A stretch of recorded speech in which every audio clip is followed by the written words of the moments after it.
Unfortunately, we can't ask Skiter that question, but we do have Nine for a winner's interview, so maybe we can ask him. Nine, congratulations on this win here. I know you guys had some shaky previous series, but how confident were you coming into this one coming up against Gaiman, and how does it feel to win? Hello, first of all. So we weren't like confident. We didn't really set expectations because the last two series we played were rough. Mm-hmm. We didn't expect to lose that one. These ones, I mean. So for this game, I think we just tried to prepare better than for the other matches, and it worked out. Yeah, it worked fantastic. You talk about that preparation. How long has a carry Night Stalker and the Radiance AM sort of been in the works for Tundra? I mean, it's been mumbled about every now and then, and just need to wait for the right game to make an appearance, and these were the ones. Mm-hmm. They were perfect. Congratulations on the win. I just wanted to ask, in the draft of the last game on the panel, we were pretty confident, I'd say, that you guys would pick up the Naga Siren in place of where the DK was. We thought it was like a good game. Would you be able to give some thoughts on like why you picked the DK there, or why you thought Naga was not as good anymore? They just picked a puck, and we already had our eyes on DK before that because we have Snap Mirana supports, and these heroes just need someone that sets up their spells, which is DK anyway. And as soon as they picked puck, there's just one hero that comes to my mind anyway, and this is DK. Yeah. So it wasn't really a hard decision. And since they picked their mid and didn't reveal their off lane yet, we just wanted to pick our mid as well. Okay. And then also, I guess more on the drafting again. Would you say you guys draft similarly, like to how you always have, or at least at TI, or would you say that your ideas and attitudes towards it have changed over the course of the DPC, especially as you've kind of run into problems of like, losing games and just having problems? I don't think it changed at all, honestly. We always have like an idea of how do we want to draft and some kind of guidelines, and we try to stick to them pretty much all the time. It's just like different meta, different heroes will be there. Okay, and so then when you have been losing these games, what is it that you guys have felt that the problem was, or how have you been working to make, to fill those problems?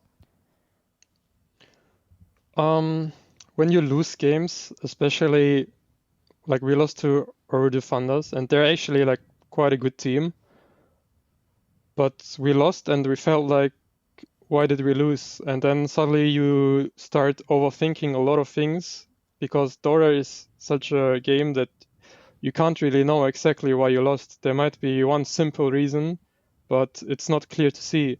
So you think about a lot of things, and suddenly you do many things wrong that you were actually good at potentially because you're overthinking. And it can take a little bit of time to get back and understand what exactly went wrong. But I think that's like the most common thing to happen. Would you say that was the key issue you guys had for the Liquid series? Like you had that loss to Orudu and you guys were overthinking a little bit too much coming into that series and when you were playing it as well? Yeah, kind of. I also think there were some lingering emotions. Okay. Just that we lost the first game and we started to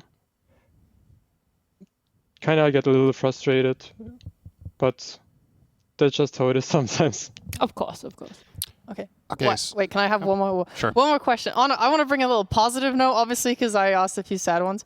You're probably one of the most fun players for me to watch on the mid lane, especially in terms of your hero pool.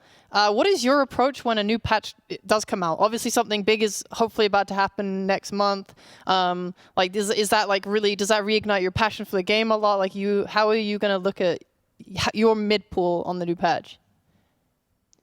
I really hope there's gonna be a big patch where, like, one of these classic big patches where you have no idea what is going on and you can play whatever the fuck you want. and no one will like eyeball you. And that's when it also feels easiest to try out new things, obviously. And you just read like I read the patch notes multiple times, like before I go to sleep or whatever, because there's always some small thing that you missed, like some small talent change or something that might be the difference between a hero being broken or not, or a hero being viable on mid or not.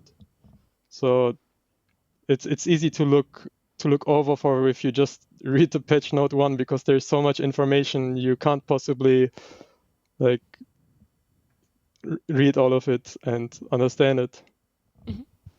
Okay, so I was going to ask about, we've been talking here on the panel about your pacing this season, that it feels like some of your games you're really kicking it up a notch. You're playing faster. I think today's SKITER on both the Anti-Mage and on the Night Stalker was very involved, where in the past, many of your series, SKITER has been playing more like laid back, has been farming a lot more, and he's getting more involved. Is that your way of combating the losses that you had, that you're trying to, you know, bring everyone together, play more aggressive? And also, was that a deliberate choice when the season started? Because I feel like we noticed very clearly in your first series or two that you were really, you know, upping the speed, where Tundra generally maybe plays a slower mid game and is more farm intensive.